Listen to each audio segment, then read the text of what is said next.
السماء كطي السجل للكتب كما بدأنا أول خلق نعيده وعدا علينا إنا كنا فاعلين.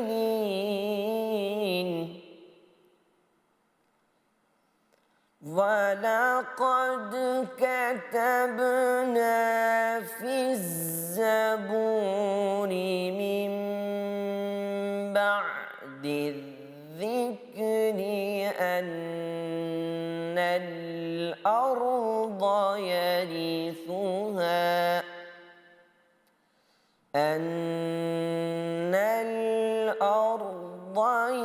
يرثها عبادي الصالحون.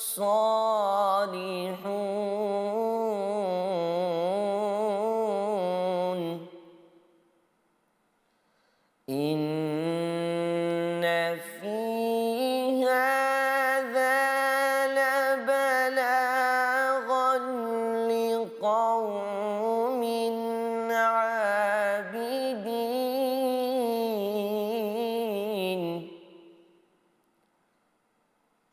وما أرسلناك إلا للعالمين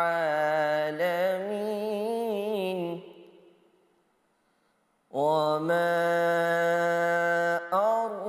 أرسلناك إلا رحمة للعالمين.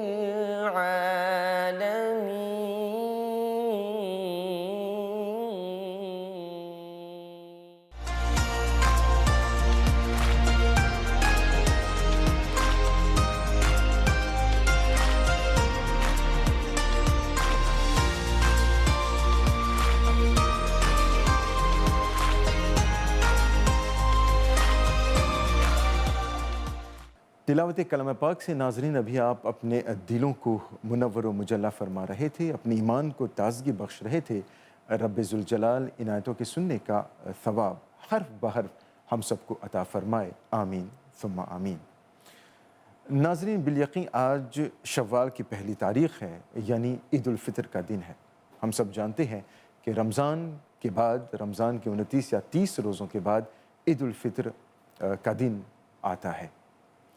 دراصل عید الفطر کا پیغام دیتی ہے ہمیں، عید الفطر کا میسیج کیا ہے؟ پیش خدمت ہے بہت ہی مختصر اور جامع اور آسان الفاظ میں حضرت قبلہ علامہ مولانا محمد شاکر علی نوری دامت برکاتہم علیہ کی زبانی، عید کا پیغام، پیغام عید، اور اس کے بعد ہم آپ سے ملتے ہیں۔ فاعوذ باللہ من الشیطان الرجیم، بسم اللہ الرحمن الرحیم۔ حضرت انس رضی اللہ تعالیٰ عنہ بیان کرتے ہیں کہ تاجدار کائنات صلی اللہ علیہ وسلم مدینے میں تشریف لائے اور ان لوگوں کے ہاں 2 دن تھے کہ وہ ان میں کھیل کود کیا کرتے تھے۔ یعنی سرکار صلی اللہ علیہ وسلم جب مدینہ منورہ تشریف لائے تو مدینے والے 2 دن منایا کرتے تھے سال میں، اور ان 2 دنوں میں وہ کھیل کود کرتے، تماشا کرتے، لہو و لعب کرتے۔ حضور صلی اللہ علیہ وسلم نے پوچھا یہ 2 دن کیا ہیں؟ یہ 2 دن سال میں جو کھیل کود کرتے ہیں یہ کیا ہیں یہ 2 دن؟ انہوں نے کہا ہم دور جاہلیت میں ان دنوں میں کھیل کود کیا کرتے تھے۔ یعنی یہ 2 دن سال کے ان کے کھیل کود کے ہوا کرتے تھے، وہی کنٹینیوس تھے۔ اب حضور صلی اللہ علیہ وسلم نے جو فرمایا اس سے آپ سرکار صلی اللہ علیہ وسلم کے اختیار کو بھی سمجھیں گے اور حضور صلی اللہ علیہ وسلم کے احسان کو بھی سمجھیں گے، اور آج کا دن جو ہم مناتے ہیں اس دن کی اہمیت یعنی عید الفطر کی اہمیت بھی ہماری نگاہوں کے اندر اجاگر ہوگی انشاءاللہ۔ تو رسول اللہ صلی اللہ علیہ وسلم نے فرمایا، یعنی جب لوگوں کو کھیل کود سال میں 2 دن کرتے دیکھا تو سرکار صلی اللہ علیہ وسلم نے فرمایا اللہ تعالیٰ نے تمہیں ان کے بدلے میں ان سے اچھے 2 دن عطا فرما دیے، اور وہ 2 دن کون سے ہیں؟ تو رسول اعظم صلی اللہ علیہ وسلم نے فرمایا عید الاضحیٰ اور عید الفطر۔ یہاں سے یہ بات سمجھ میں آئی کہ عید الاضحیٰ اور عید الفطر یہ 2 دن اللہ کے رسول صلی اللہ علیہ وسلم کے مقرر کردہ ہیں۔ یعنی سال میں جو دور جاہلیت کے اندر لوگ 2 دن منایا کرتے تھے، ان 2 دنوں میں کیا ہوتا؟ لہو و لعب، کھیل کود، تماشا، شور شرابہ۔ تو آقا کریم صلی اللہ علیہ وسلم نے فرمایا اللہ نے ان سے اچھے 2 دن تمہیں عطا فرمائے ہیں، اور وہ 2 دن کون سے ہیں؟ عید الفطر اور عید الاضحیٰ، یعنی 1 شوال اور 10 ذی الحجہ۔ اب یہاں پر میرے پیارے آقا صلی اللہ علیہ وسلم کے پیارے دیوانوں، سمجھنے کی بات یہ ہے کہ اللہ کے رسول صلی اللہ علیہ وسلم گویا کہ اپنی امت کو یہ پیغام عطا فرما رہے ہیں کہ میرے امتیوں، تمہارا کوئی کام خدا کو بھولے بغیر ہونا ہی نہیں چاہیے۔ جس رب نے تمہیں زندگی عطا فرمائی، اس رب کی یاد کو اپنی زندگی کا مقصد بناؤ۔ اور اسی کے ساتھ ایک عظیم پیغام یہ بھی ہے کہ تمہارا کوئی کام بے مقصد نہیں ہونا چاہیے، با مقصد ہونا چاہیے۔ اب آج کا دن ہم جو مناتے ہیں عید الفطر کی حیثیت سے،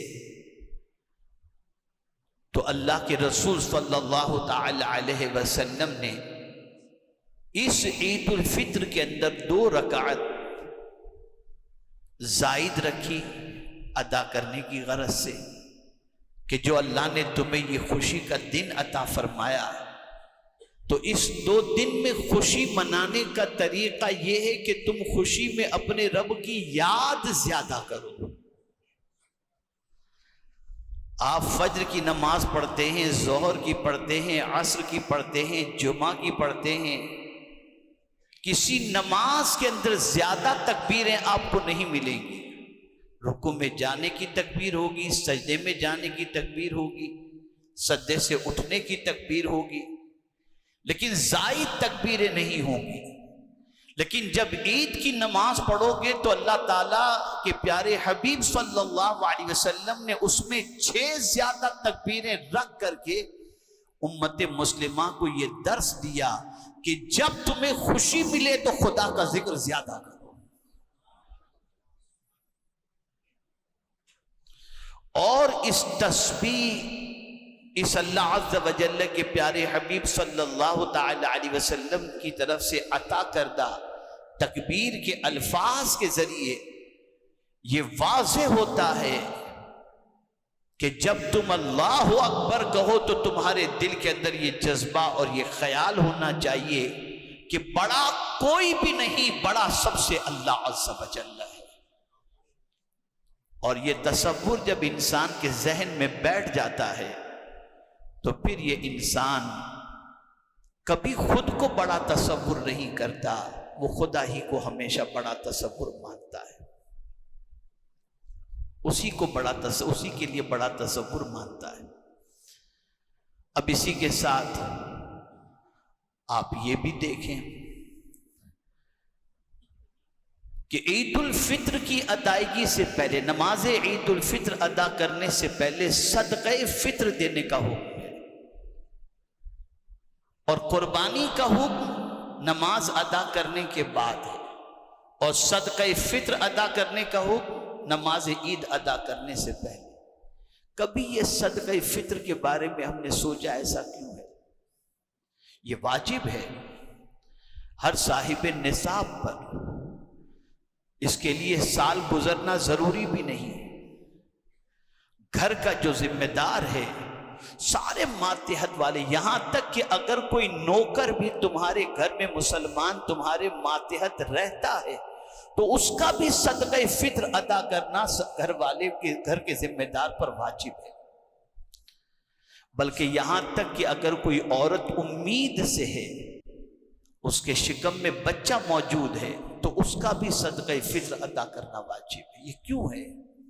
اور نماز عید سے پہلے کیوں؟ اس کو سمجھو۔ پورا مہینہ روزے سے گزرا، تلاوت سے گزرا، تراویح سے گزرا۔ ہم میں کتنے لوگ ایسے ہیں جنہوں نے روزے کا حق ادا کیا، جنہوں نے روزے کے اندر اپنے آپ کو ہر بری چیز سے بچائے رکھا، جنہوں نے اپنے روزے کی حفاظت کی۔ تو ہم جب اس پر غور کرنے بیٹھیں گے تو ماہ رمضان المبارک میں روزے کی حالت میں کبھی جھوٹ بھی نکل گیا، کبھی کسی کی غیبت بھی ہو گئی، کبھی کسی کی برائی بھی ہو گئی، کبھی کوئی اللہ کا ناپسند جملہ بھی نکل گیا، کبھی کچھ اور ایسی حرکت ہو گئی جو اللہ عز و جل کو روزے کی حالت میں پسند نہیں تھی، جس سے ہمارا روزہ ایک دم پیور نہ بن سکا، اس میں کچھ نہ کچھ نقص پیدا ہو گیا، اور اس نقص کی وجہ سے جس طرح سے روزے کی قبولیت کا مقام ہونا چاہیے وہ مقام ہمیں نصیب نہ ہو سکا۔ اب تم جا رہے ہو عید کی نماز ادا کرنے، خوشی منانے کے لیے جا رہے ہو، تو فرمایا گیا یوں نہ جاؤ، تم اس لیے خوشی منا رہے ہو نا کہ اللہ تعالیٰ نے تمہیں مقدس مہینہ عطا فرمایا، تم نے اس کے اندر عبادت کی، روزے رکھے، سب کچھ کیا، اے اللہ تیرا شکر ہے کہ تو نے یہ توفیق ہمیں عطا فرمائی، اب آج تو نے ہمیں پھر یہ دن نصیب فرمایا اور ہمیں عید الفطر عطا فرمایا کہ ہم کھائیں پئیں، اور آج کے دن تو نے روزہ حرام فرما دیا، تو اب خوشی کے اندر آپ عید منا رہے ہیں۔ تو فرمایا جو نقص رہ گیا ہے نا اس کی وجہ سے تم خوشی کیسے مناؤ گے؟ تمہارے روزے کے اندر جو تم نے کمیاں رکھی، غلطیاں جو کی، اس میں خوشی کیسے مناؤ گے؟ تو ایک کام کرو، نماز عید سے پہلے صدقہ فطر نکال دو اور یہ غریبوں کو دے دو، اگر غریب خوش ہو گیا تو اللہ تمہاری ساری کمیوں کو دور فرما دے گا، اس لیے ہے یہ صدقہ فطر۔ کہ آقا کریم صلی اللہ علیہ وسلم عید کے دن تشریف لے جا رہے تھے اور آپ نے دیکھا کہ بچے نئے لباس زیب تن کیے ہوئے ہیں، ان میں ایک بچہ ایسا ہے جس نے لباس کوئی اچھا نہیں پہنا تھا، رو رہا تھا کنارے پر۔ آقا کریم صلی اللہ علیہ وسلم نے فرمایا کیا بات ہے، سب نے اچھے کپڑے پہنے ہیں اور تو آج اس کپڑے کے اندر؟ تو اس نے عرض کیا کہ حضور سب کے ماں باپ ہیں، میں یتیم بچہ ہوں، مجھے کون کپڑے پہنائے گا؟ حضور نے اس بچے کو گود میں اٹھایا، عیدگاہ نہیں گئے، لے کر سیدھا حضور گھر پر آئے، اور گھر پر آ کر کے حسن مجتبیٰ یا امام حسین رضی اللہ تعالیٰ عنہما میں سے کسی کے کپڑے اسے پہنائے، اور پھر حضور اس یتیم بچے کو اپنے کاندھے پر اٹھا کر عید کی نماز ادا کرنے تشریف لے گئے۔ اب جب دوسرے بچوں نے حضور کے کاندھے پر اس یتیم بچے کو دیکھا تو کہنے لگے کاش ہم بھی یتیم ہوتے تو ہمیں بھی حضور اپنے کاندھوں پر اٹھا کر لے کر کے جاتے۔ یہ سبق سیکھو، یہ فن سیکھو، اپنی ہی فکر نہ کرو۔ یہ مغربی تہذیب ہے، یہ ویسٹرن مینٹلٹی ہے کہ آدمی سیلفش ہوتا ہے۔ اسلام کا طریقہ یہ ہے کہ خود غرض مت بنو، اپنے اندر قربانی کا جذبہ پیدا کرو، خوشی میں بھی سب کو شریک رکھو، اور غم کے اندر بھی اللہ عز و جل کے بندوں کے غم کو ہلکا کرنے کی کوشش کرو۔ ضرورت اس امر کی ہے کہ اللہ عز و جل نے جو انعام کا دن آج ہمیں عطا فرمایا، اس انعام والے دن کے اندر اللہ کی نعمتوں کی قدر کریں، اللہ کا شکر ادا کریں، اور اپنی خوشی کے اندر ایسا نہیں کہ میں اور میری فیملی بس، نہیں، اللہ کی مخلوق کو بھی شامل کریں، خدا کے غریب بندوں کا بھی خیال کریں۔ بلکہ میرے پیارے آقا صلی اللہ علیہ وسلم کے پیارے دیوانوں، بہت سارے تو یہ تصور کرتے ہیں کہ ہم دیں گے تو کم ہو جائے گا، اور خود اپنی ذات پر لاکھوں کروڑوں خرچ کرتے ہیں، کوئی فرق نہیں پڑتا۔ یہ غلط تصور ہے، غلط تصور ہے۔ اللہ کی راہ میں دینے سے کبھی کم نہیں ہوتا۔ اور میں آپ کو ایک فن سکھاتا ہوں، یہ حدیث کی روشنی کے اندر، خدا کو تلاش کرنا ہو تو کہاں خدا ملے گا، اور حضور کو تلاش کرنا ہو تو حضور کہاں ملیں گے؟ میں یہ فن آپ کو سکھاتا ہوں، اسے سماعت فرمائیں حدیث کی روشنی۔ آج غریبوں سے نفرت کی جاتی ہے، غریبوں سے ملاقات کرنا پسند نہیں کیا جاتا، بلکہ غریبوں کے ساتھ بیٹھنا بھی پسند نہیں کیا جاتا، اور تھوڑا آگے بڑھ کر کے عرض کروں تو غریبوں کو سلام کرنا بھی آدمی اپنی توہین سمجھتا ہے۔ اب سنیے حدیث قدسی، اللہ عز و جل کل بروز قیامت ایک بندے سے فرمائے گا میرے بندے میں بھوکا تھا، تو نے مجھے کھانا نہیں کھلایا. کون پوچھے گا؟ اللہ پوچھے گا. وہ بندہ عرض کرے گا مولا تو رزاق ہے، تو ہی سب کو روزی عطا کرنے والا ہے، تو کھانے پینے سے پاک ہے، بھلا تیرے بھوکا رہنے کی کیا بات؟ اللہ رب العزت جل جلالہ ارشاد فرمائے گا فلاں میرا بندہ بھوکا تھا،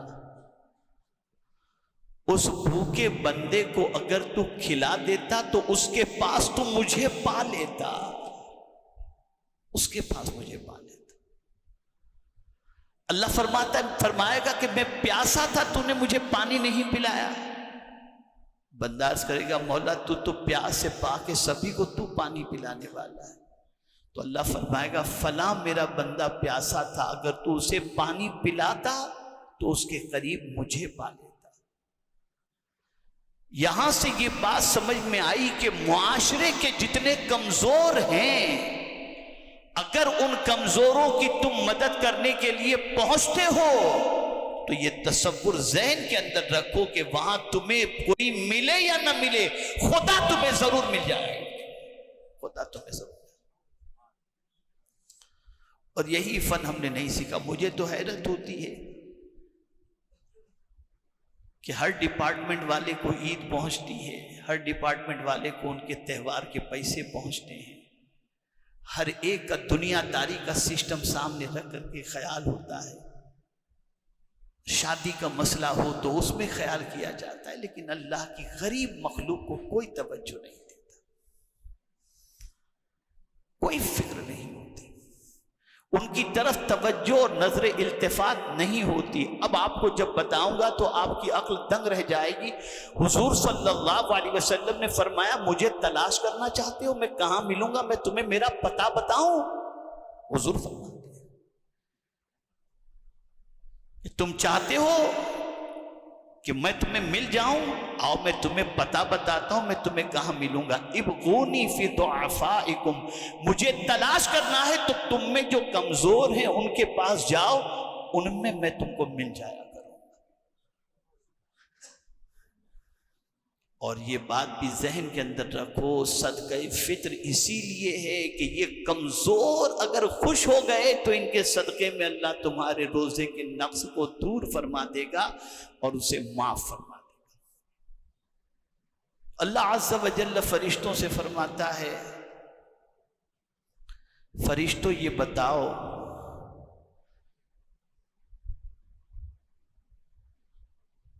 کہ یہ جو مہینے بھر انہوں نے محنت و مشقت کی، ان محنت کرنے والوں کا صلہ ان کو کیا دیا جائے؟ مولا تو بہتر جانتا ہے.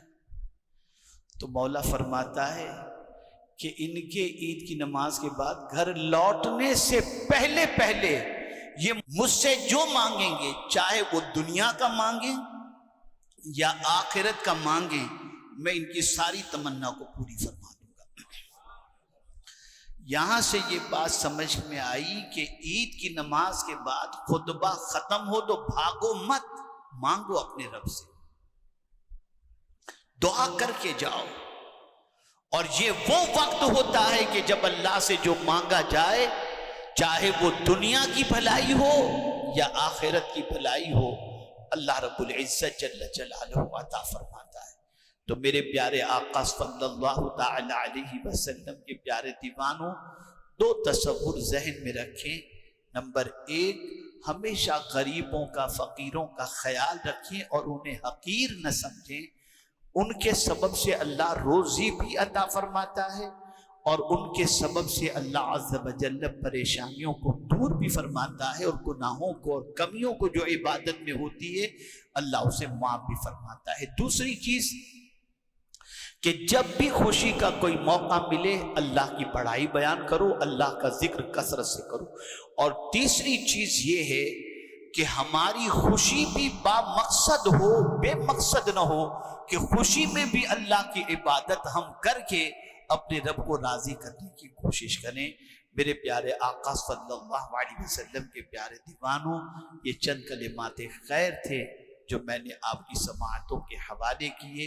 اللہ رب العزت جل جلالہ آقا کریم رؤوف الرحیم علیہ التحیۃ والتسلیم کے صدقہ و طفیل ہم سب کے جو کچھ بھی ٹوٹے پھوٹے جیسے بھی روزے عبادت ماہ رمضان کے اندر ہوئی، اللہ اسے قبول فرمائے، اور پروردگار اچھوں کے صدقے میں پوری دنیا کے مسلمانوں کو خوشیاں نصیب فرمائے، اور پروردگار پوری دنیا میں پھیلے ہوئے غموں کے بادل کو دور فرمائے، اور رب قدیر جل جلالہ ہم سب پر کرم کی نظر فرمائے۔ وما علینا الا البلاغ المبین۔ السلام علیکم ورحمۃ اللہ وبرکاتہ۔